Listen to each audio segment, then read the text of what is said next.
Hi, this is Ramu, Associate Professor, Department of CSC, Institute of Aeronautical Engineering, Hyderabad.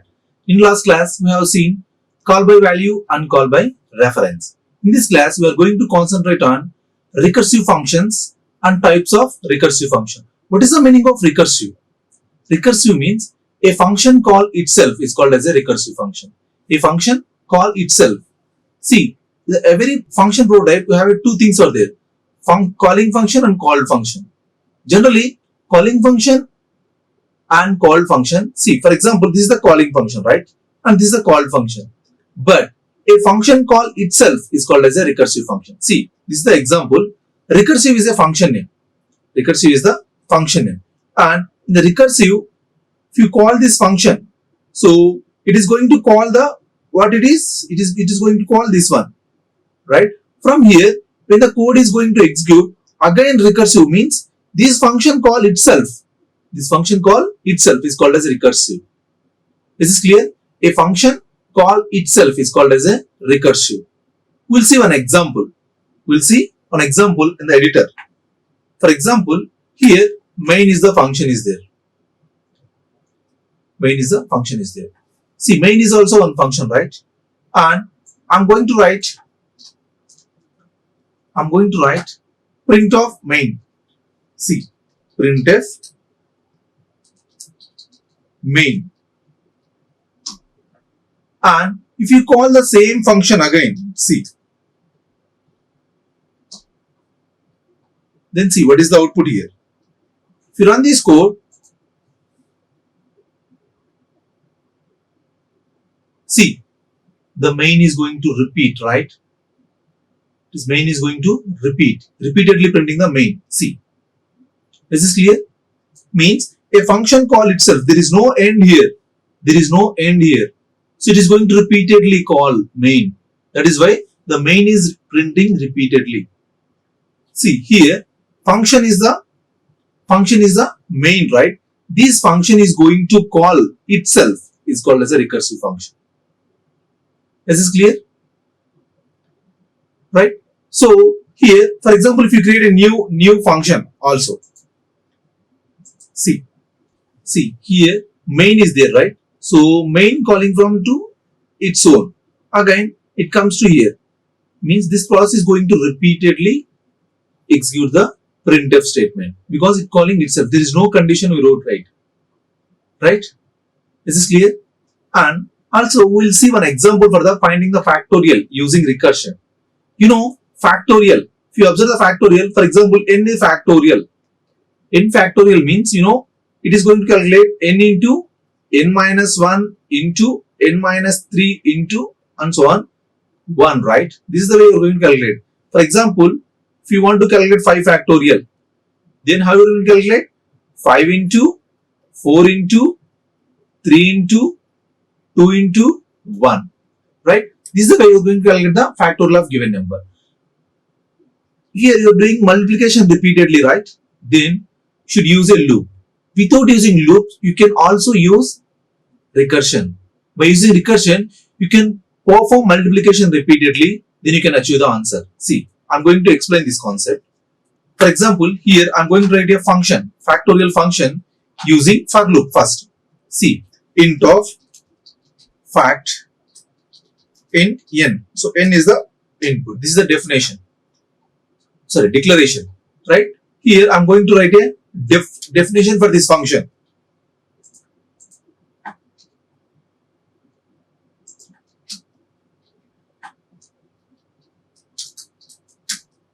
Right? So generally, if you use a for loop, we'll write a program for the for loop first. See, f equal to 1, right? And I equal to and for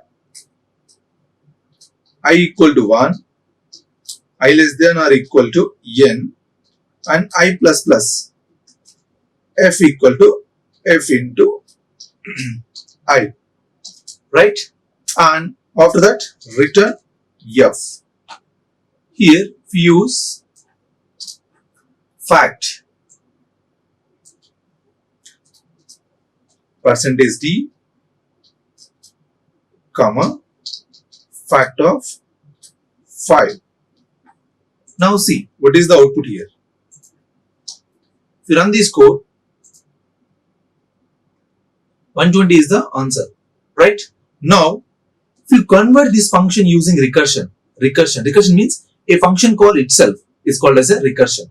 Observe clearly here. Observe clearly. Instead of this, what I am going to do, first you know the concept. What is the factorial of 1? What is the factorial of 1? Factorial of 1 is 1, right or wrong? What is the factorial of 0? It is also 1, right? So I am going to write one condition. What it is?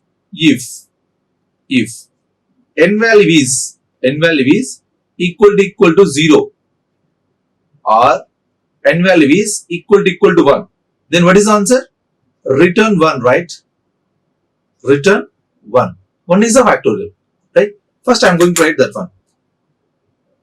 See, what I am going to do, instead of writing this one, first I am going to write a if condition. If n value is equal to 0 or n value is equal to 1, then return 1. Else means the remaining case. What is the remaining case? If the 3 factorial, what you are going to do? See, if it is a 3 factorial, 3 into 2 into 1, right? So here what I am going to do, observe clearly. Instead of that, here I am going to write return n into 3 into, I am going to reduce the n value. See, fact of n minus 1. That's all. See, let us see what is the output of this code. Sorry. If you run this code, R means it's a Python. Yes. Now, yes, here also I forgot the semicolon. 120, right? How it is the 120? I'm going to trace the code. Observe clearly. I'm going to trace the code here. See, if you observe the code, here, sorry. If you observe the code here, see, for example, n equal to 5, right? N equal to 5. See how it is going to execute. See, if n equal to 5 means it comes to here. And n is equal to 5 means, observe clearly, you need to take a one stack to understand clearly. You just take a one stack here. So here, this is the first one, second one, third one, means each call it is going to store here. Instead of fact, I am going to do the f, right? So first it is going to take the f of 5. When it comes to f of 5 is equal to 0 or 5 equal to condition false, it comes to here. Then return of n into, n means what is that? 5 into factor of 4. When it is a factor of 4 means again it comes to here. 4 equal to 0 or 4 equal to 1. Condition false. When condition false, it comes to here and 4 into factor of 3. After that, see again factor of 3 into factor of 2, right? After that 2 into factor of 1. When it is a factor of 1 means 1 is equal to 0 means 1, it returns 1. Instead of this, now it is going to replace with 1. So this one is calculated with 1. So 2 into 1, 2, right? It is going to 2. 2 into 3, 6, right? It is going to with 6. 6 into 4, 24, right? 24. 24 into 5, 120, right? So 120. Finally, it is going to return the 120 here. Is this clear? This is the way recursion is going to happen. A function call itself is called as a recursion. And this is the way you are going to execute the code. Right? Is this clear? So this is called as a direct recursion. This is called as a direct recursion. We have two kinds of recursions are there. We'll see. See the types of recursions. There are the two types of recursions, right? The first one is a direct recursion and second one is a indirect recursion. Just now we have seen, right, that is the direct recursion. A function call itself is called as a recursion. What about indirect recursion? For example, here you have a function 1 is there. Function 1 is there. And also we have a function 2 is also there. Right? Function 1 calls function 2 and function 2 calls function 1. Means, so from here to here, from here to here. This is called as an indirect recursion. Just now you have seen one function call itself is called as a direct recursion. One function calls to another function from there to again back. Then it is called as a indirect recursive function. Is this clear? This is the indirect recursive function. Direct recursion function and indirect recursion function. So direct recursion function just now I have said, right? So indirect recursive function, we will see how it is going to execute.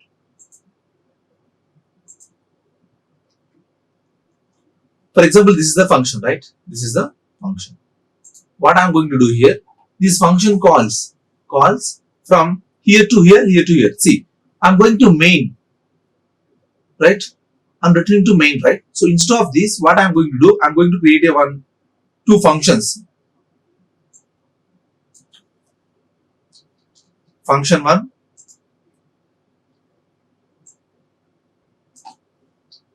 and function 1, this one, right?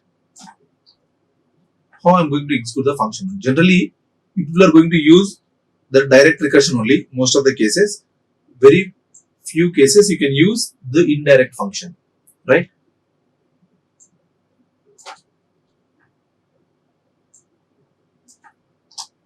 See, from here, if you call function 1,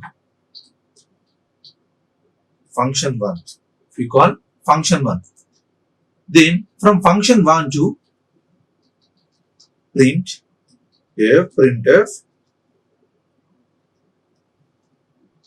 function 1. I am function 1, right? After from here you can call function 2. Function 2. Right? Again, same code. You just copy and use for the second time. This is function 2, right? This is the function 2 and you are going to call for the function 1. You don't have int in here. Now, see what you are doing here.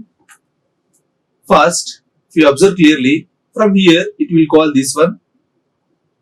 From here it print function 1 and output is function 1, and from here it calls function 2, right? Again it prints function 2 and again it goes to function 1.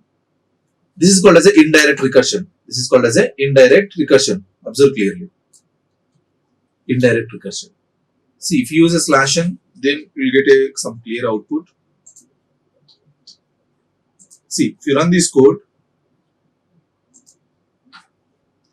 yeah, what is that? Yeah, I forgot semicolon here. See, function 1, function 1, function 2. Right? This is swapping, right? One function to other function to other. So it is a continuous process. It is a continuous process. So this is called as a indirect recursion. This is clear? Direct recursion and indirect recursion. And I want to introduce one more thing here. See, please let me know what is the output of this one. Yes, I'll tell you one thing. For example, if you call a function 1, right? I don't have a function 2. So only function 1 I have, right? And if you call this one int, int of I equal to 0. I equal to 0. If use and I equal to I plus 1, I got incremented, right? If use percentage d, comma I, then again if you call function 1, then what is the output of this code? Observe clearly. What is the output of this code? See here, what I did, I'm going to take the int I equal to 0, right? After that, what I'm going to do, I'm going to increment that value and I'm going to print the value. If you run this code, see, observe clearly what you're going to get here. 1, 1, 1, 1, 1, 1. Why it is 1, 1, 1? Why it is not going to increment? See, observe clearly. Here I'm going to explain. So this is the local variable, right? This is the local variable. What it is going to do here? The first time it calls, when first time it calls, see, when you first time it calls, function 1, right? 1, right?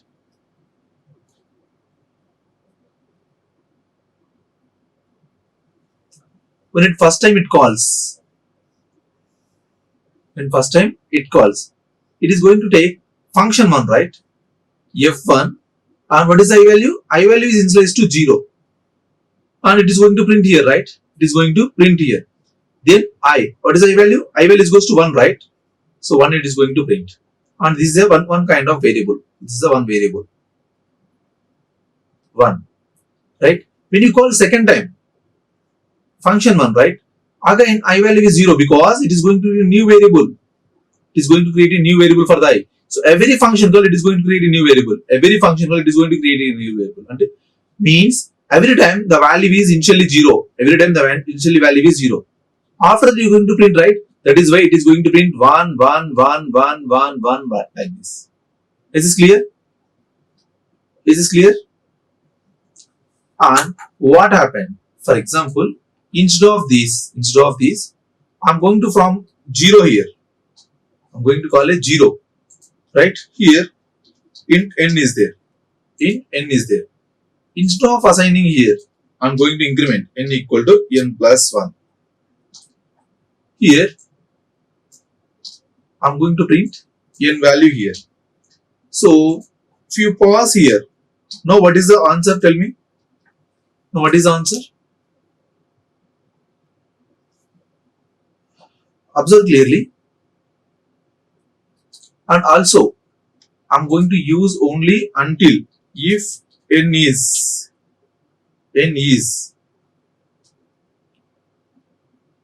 greater than 10, less than 10, less than or equal to 10. Means it is going to execute only 10 times. See, if you run this code, 1, 2, 3, 4, 5, 6, 10, 11. What it is? What is this? Yes, I'm going to explain. See, how we'll get this answer? Observe clearly.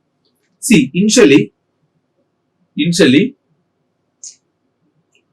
you take this array, so instead of this, we are going to take the instead of 10, I'm going to explain with the 4 because it's easy to explain.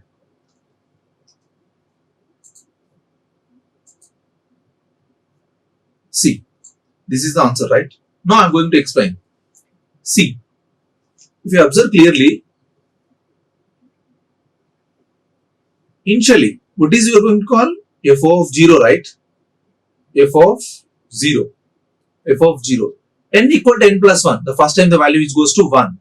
After that 1, you are going to print, right? So the value is going to print. Now n value is 1 and 1 it is going to print. And after that, you call n is less than, yes, n value is 1 only, 1 less than or equal to 4, condition true. When condition true, it is going to print. So it is going to call n, means f of 1. Next time we are going to call f of 1.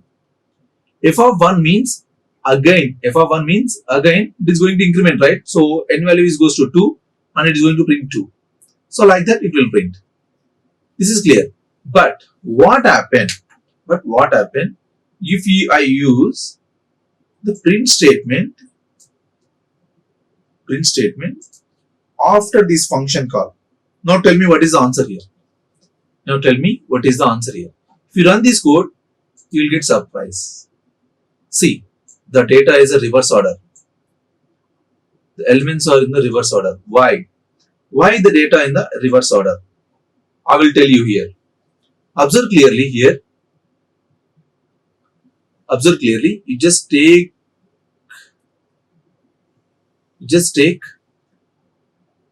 one function here. See, the first time when you call f of 0, right? F of 0 means this value is goes to, means here the n value is goes to 1, right? Exactly. So 1.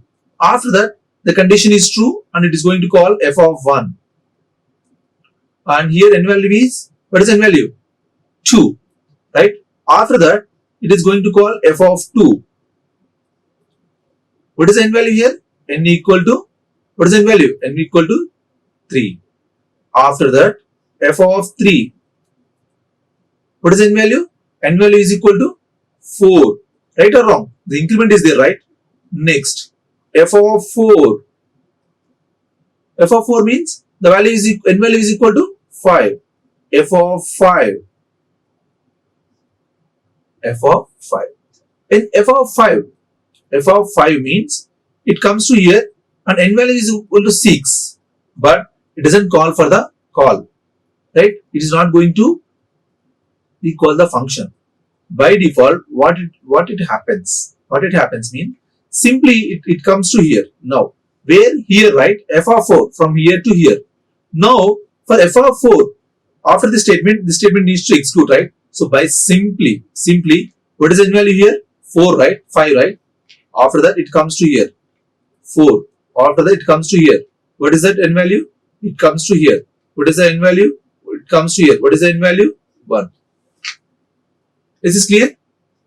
So, please remember, if you use printf before calling, then you will get a forward direction. If you use printf after the function calling, then you will get a data in the reverse order. Please note this. This is very, very important. Is this clear? If you use the printf statement before calling means you will get a forward direction. Forward.